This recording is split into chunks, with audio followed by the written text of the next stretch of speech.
Film dimulai ketika seorang nenek bernama Kim Suni bersama cucunya Enja tiba di sebuah rumah. Enja berkata rumah ini sangat menakutkan. Suni mengakui bahwa rumah ini memang mengerikan.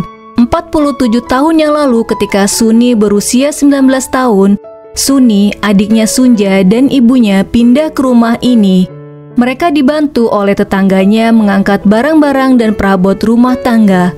Ketika mereka sibuk mengangkat barang-barang, datang pria berkacamata dengan gaya yang sombong. Dia adalah Jite. Bukan membantu, dia malah sibuk menyombongkan harta milik ayahnya. Ibu Suni menanggapinya dengan sabar, sementara Suni menanggapinya dengan tatapan sinis. Setelah selesai, Ibu Suni mengajak tetangganya untuk makan bersama. Ibu Suni memberitahu ayah Suni telah meninggal 2 tahun yang lalu. Tetangganya bercerita pemilik rumah sebelumnya meninggal karena serangan jantung, tapi mayatnya hilang dan tidak pernah ditemukan. Pemilik sebelumnya memelihara seekor serigala untuk dijadikan bahan penelitian di gudang. Mereka bertanya mengenai sekolah Suni. Ibu Suni memberitahu Suni memiliki penyakit paru-paru yang membuatnya harus belajar di rumah. Dia juga bercerita tentang Jite, orang yang membeli rumah yang mereka tempati saat ini. Dia adalah putra dari rekan bisnis ayah Suni. Sebelum tidur, Suni mendengar sesuatu di luar rumah. Suni berusaha membangunkan adik dan ibunya, tapi mereka sudah tertidur lelap. Akhirnya Suni memeriksanya seorang diri. Ketika dia membuka pintu gudang, dia melihat sosok mengerikan melompat ke hadapannya dan melarikan diri. Mendengar teriakan Suni, ibu dan adiknya terbangun. Suni tidak menceritakan apapun ketika mereka bertanya apa yang sudah terjadi. Keesokan harinya, Suni dan ibunya melihat sesuatu di bawah bongkahan kayu. Ternyata dia adalah seorang manusia yang penampilannya begitu kotor dan terlihat sangat liar. Dia menatap tajam ke arah sekeranjang kentang di atas meja. Ibu Suni mencoba untuk memberikan kentang kepadanya, tapi Suni yang ketakutan melarangnya dan meminta ibunya untuk membiarkannya pergi. Tapi Ibu Suni tetap saja memberanikan diri untuk memberikan kentang itu. Dia memakannya dengan rakus sampai habis. Setelah itu, Ibu Suni melaporkannya kepada polisi dan mengatakan bahwa dia anak hilang yang tidak bisa berbicara. Jite yang berada di situ meminta polisi untuk mengusirnya saja. Karena identitas anak itu tidak ada, polisi menjelaskan bahwa mereka tidak bisa berbuat apa-apa. Selain itu, panti asuhan juga tidak akan menerima anak remaja. Polisi akan menyelidikinya dan mencari panti asuhan yang mau menerimanya. Sementara itu, mereka meminta Ibu Suni untuk merawatnya. Ibu Suni memandikannya, memakaikan baju, dan memberinya makan. Dia makan dengan sangat rakus. Karena sifatnya yang liar itu membuat Suni marah dan tidak nyaman. Ketika malam sudah larut, Ibu Suni menyuruhnya tidur, tapi dia malah mengaum seperti serigala yang membuat Ibu Suni memarahinya. Keesokannya, Suni mencari buku pelajarannya yang tertindih kardus. Suni panik karena dia tiba-tiba mendekatinya. Ternyata dia hanya ingin membantunya dengan mengangkat kardus itu. Suni memberikan jagung rebus sebagai tanda terima kasih. Jite datang, dia ingin pamitan kepada Suni karena dia akan pergi ke Seoul. Jite merayu dan memegang tangan Suni. Tiba-tiba Jite merintih kesakitan. Ternyata anak itu meremas tangannya dan menatapnya dengan penuh amarah. Akhirnya Jite pergi. Sejak saat itu Suni menyadari bahwa dia adalah anak laki-laki yang baik. Malam hari ketika dia sedang belajar, dia teringat dengan buku cara melatih seekor anjing. Dia mulai membaca buku itu. Pagi hari ketika Suni merebus kentang, ibunya mengatakan kalau dia akan memanggil anak itu dengan nama Cholsu. Di luar, Sunja mengajak Cholsu bermain bola kasti.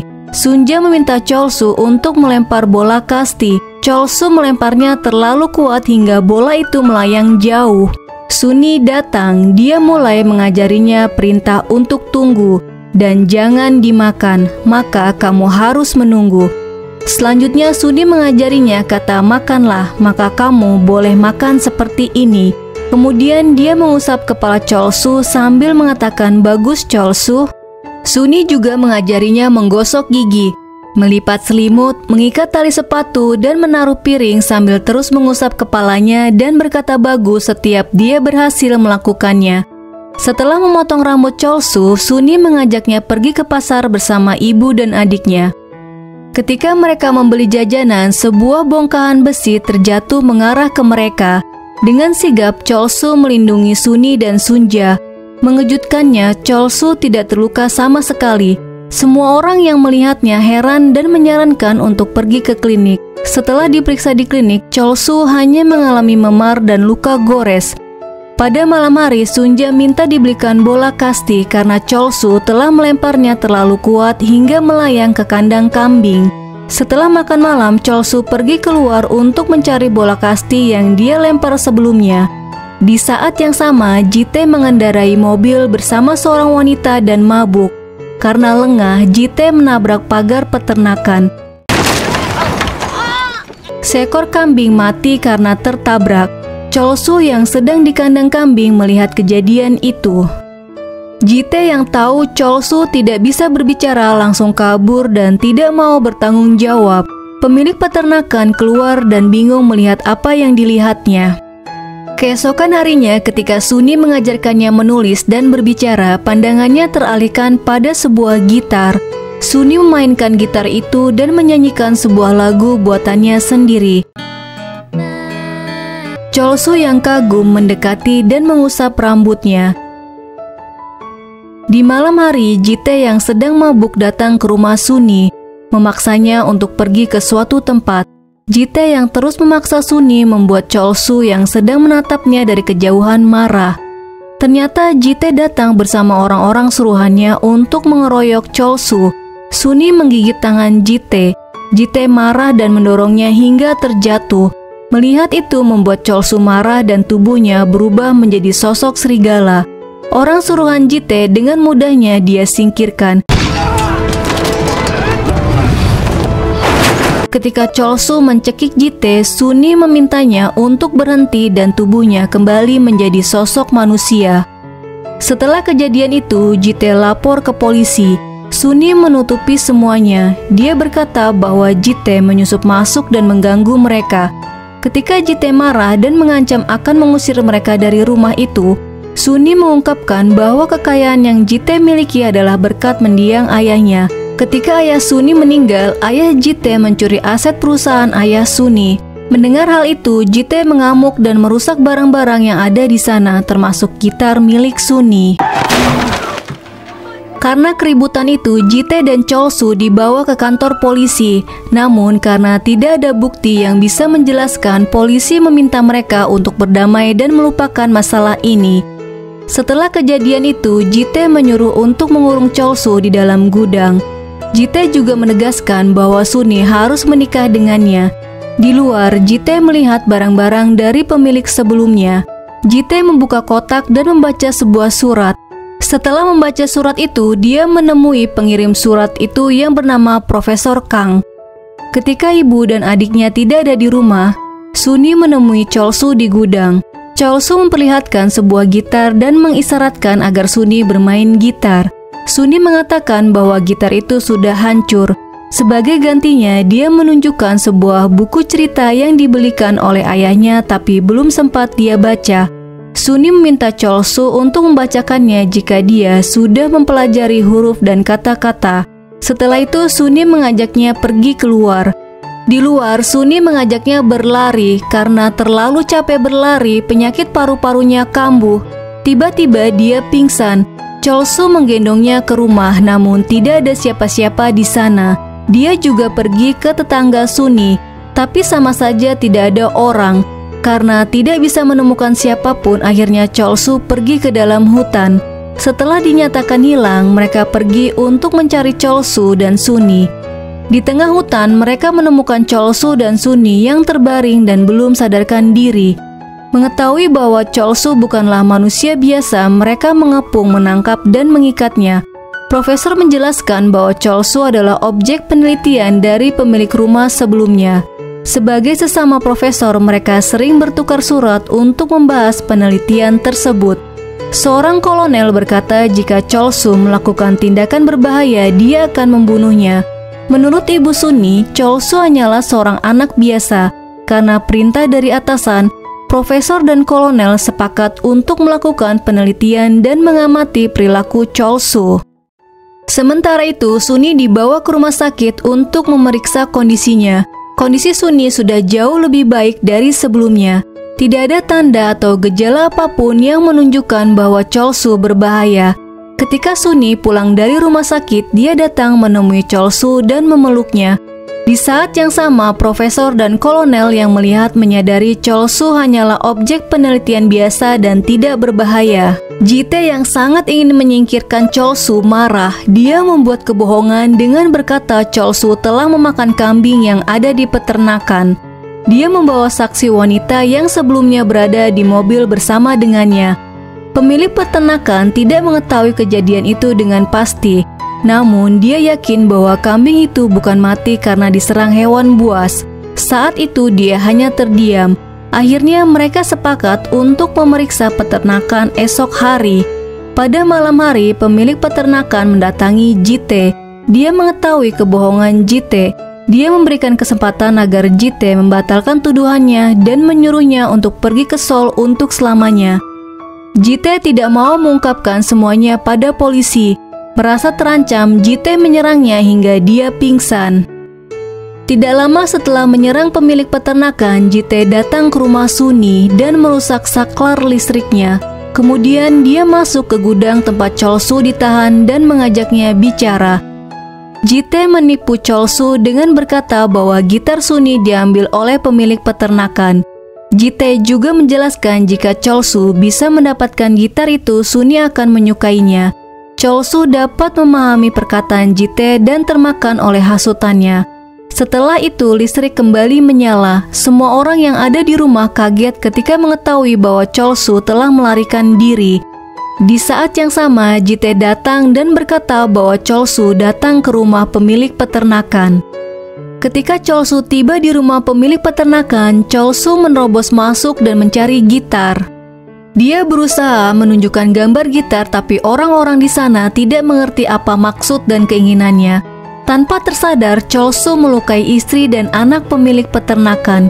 Kejadian itu membuat semua orang yang melihat menjadi takut. Kolonel dan yang lainnya sudah siap menembak Cholsu, sementara Suni berusaha mendekat dan berbicara padanya. Cholsu menunjukkan gambar gitar di tangannya. Suni menjelaskan bahwa gitar itu sudah tidak ada. Tiba-tiba Jite merebut senjata dan mengarahkannya ke Cholsu. Dengan cepat Suni menghadangnya dan meminta Cholsu untuk menahan diri. Jite marah kepada Suni yang terus membela Cholsu. Dia kemudian menampar dan menendang Suni berulang kali hingga lemas dan tidak berdaya. Melihat itu, Cholsu marah dan merubah dirinya, kemudian menerjang Jite dan membunuhnya. Tidak ada yang dapat menghentikannya saat itu. Semua orang terdiam, tidak menyangka dengan apa yang terjadi. Cholsu membawa Suni pergi ke tengah hutan. Kolonel memerintahkan untuk mengejar dan menembak Cholsu apapun yang terjadi. Di tengah hutan, Suni melihat luka di kaki Cholsu. Suni berusaha menutupinya dan berkata, sekalipun kamu adalah monster, itu tidak masalah bagiku. Setelah itu, Suni pingsan. Cholsu menyelimutinya dengan dedaunan agar dia tetap hangat, kemudian dia tidur di sampingnya. Keesokan harinya, menyadari bahwa kolonel akan datang, Suni meminta Cholsu untuk pergi dan bersembunyi. Cholsu yang terus mengikutinya membuat Suni menangis. Ia terpaksa harus memarahinya, menepis tangannya, dan menampar pipinya. Sambil menatapnya, untuk pertama kalinya Cholsu berkata, "Jangan pergi." Hati Suni seketika hancur, namun dia tetap harus pergi karena itu adalah jalan terbaik untuk menyelamatkannya. Setelah Suni ditemukan, kolonel bertanya kemana perginya Cholsu. Suni menjawab tidak tahu. Dia berusaha menutupinya. Profesor membujuk kolonel untuk menghentikan pencarian Cholsu, karena jika terus dilanjutkan, publik akan mengetahuinya. Kolonel akhirnya menghentikan misi ini. Tidak lama setelah kejadian itu, keluarga Suni pindah. Sebelum pergi, Suni menulis dan meninggalkan surat untuk Cholsu di gudang. Ketika perusahaan ayah Jite bangkrut, rumah itu dimiliki oleh ibu Suni. Setelah dia meninggal, rumah tersebut diwariskan kepada Suni. Sebuah resort baru akan dibangun di area ini. Seorang agen properti menanyakan apakah Suni mau menjualnya. Suni tidak menjawab pertanyaan itu. Ia bertanya apakah dia bisa bermalam di rumah ini. Ketika Enja tertidur, Suni terbangun dan terus mengenang masa lalunya. Tidak lama Suni menemukan sebuah permen di sela-sela sofa yang dia duduki. Dia teringat dengan Cholsu. Ketika dia mendengar sesuatu di luar, Suni memutuskan untuk pergi keluar dan menuju arah gudang. Dia melihat pintunya telah terbuka. Ketika dia memasukinya, gudang tersebut penuh dengan tanaman. Suni melaju ke ruangan tempat Cholsu tinggal. Ketika dia membuka pintu, ternyata Cholsu ada di dalam dan menunggunya selama ini. Dia masih menyimpan surat Suni yang berisi "Tunggu, aku akan kembali". Dia juga memperbaiki gitarnya yang hancur. Suni memeluknya dengan erat dan meminta maaf kepadanya. Cholsu hanya tersenyum dan berkata bahwa dia sangat merindukannya. Setelah itu, dia menepati janjinya untuk membaca buku cerita yang diberikan Suni kepadanya dulu. Suni tertidur sambil tersenyum bahagia mendengar Cholsu membacakan buku.